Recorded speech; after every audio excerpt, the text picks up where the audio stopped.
This metagame sucks! What is up, everyone? It's your boy Real_Joshua, and I have been playing card games for a very long time, and I know the deal. A new set comes out, you're really excited about it, and then a few weeks pass by, and all of a sudden, the game gets a little bit more boring, you're not enjoying it as much, and people start to complain very loudly on the internet.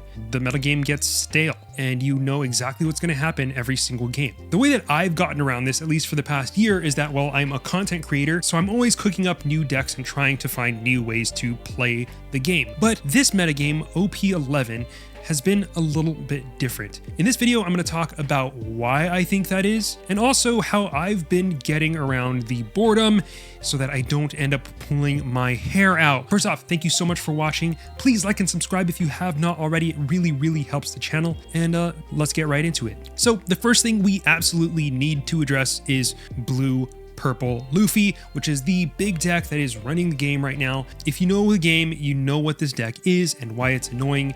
Basically, it is oppressive, it can beat pretty much any deck in the game, and the longer a game goes on, the more of a chance it has to win. One big part of that deck's ascendancy is its use of the card Gum Gum Giant, a really powerful one-cost event that basically gives you plus 4k counter at the cost of no cards in hand. You don't really have to give up anything to play this card, so that makes it one of the most powerful cards in the game. The thing is, the card is so powerful, it makes a bunch of Purple Luffy and Straw Hat decks popular just because it is so strong. Naturally, people are clamoring for this card to get banned. Well, Bandai did announce that they will be announcing a banned list in a few weeks. Till then, we are stuck with this metagame with Blue Purple Luffy. There have been times when one deck has ruled the meta. This has been the case ever since the start of the game. There's always a B diff. So what makes this case different? In my opinion, as someone who has actually played Blue Purple Luffy and brought it to competitions and stuff like that, it's not fun to play in the matchups that you are going to be having as that deck. If you're going to a big competition,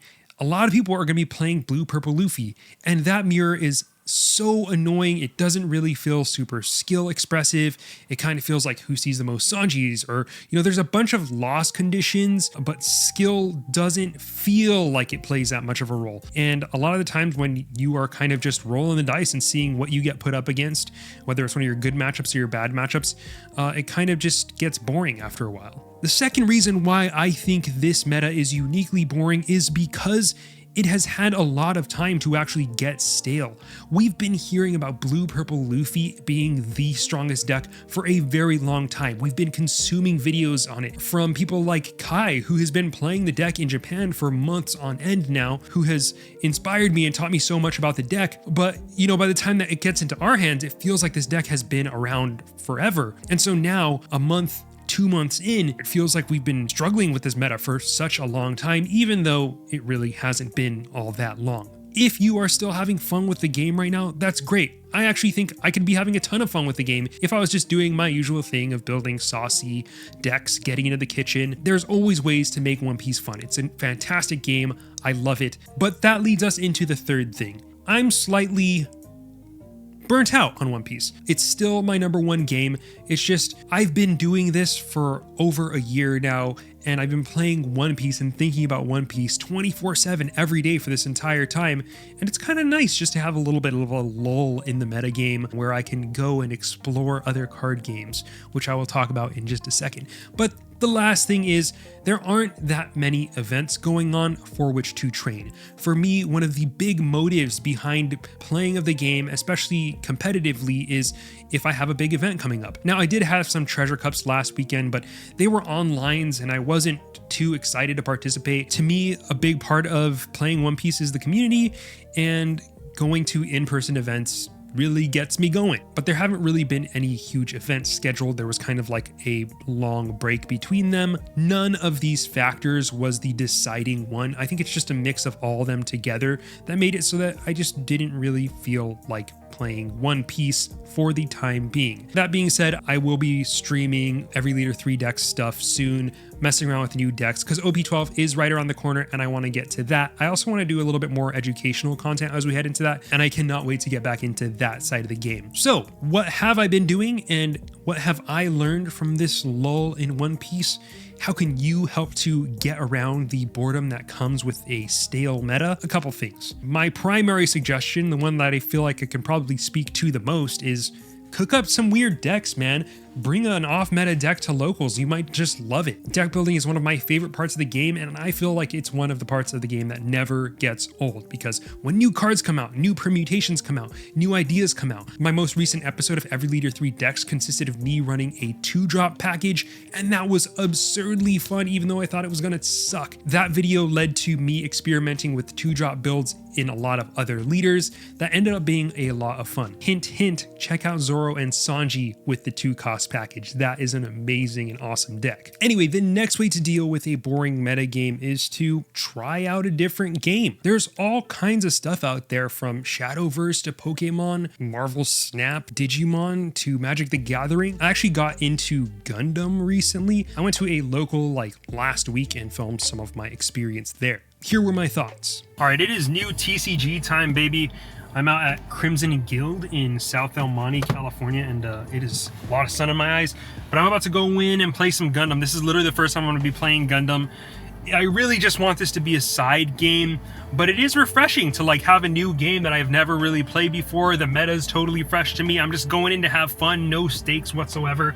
I think it's going to be a good time. I'm excited to meet some new people that are also within the TCG space, to try out some new cards, and it's cool just to be playing a new game for a little bit. I mean, my hope is that this will help to kind of rejuvenate me a bit, give me a little bit more of that novelty that comes with playing a card game where a meta is not completely solved and you're making these micro tweaks to your deck to gain whatever edge you can in a 10-round tournament that you're super try-harding for. It's just not the way I want to be spending my time at this moment. That changes month to month.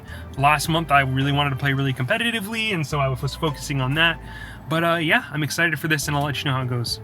Alright, so I am back home now. Had a great time. I ended up going 3-2. It was a 5-rounder. It was packed, because people are trying to get their hands on product right now for Gundam. It's very hard to come across.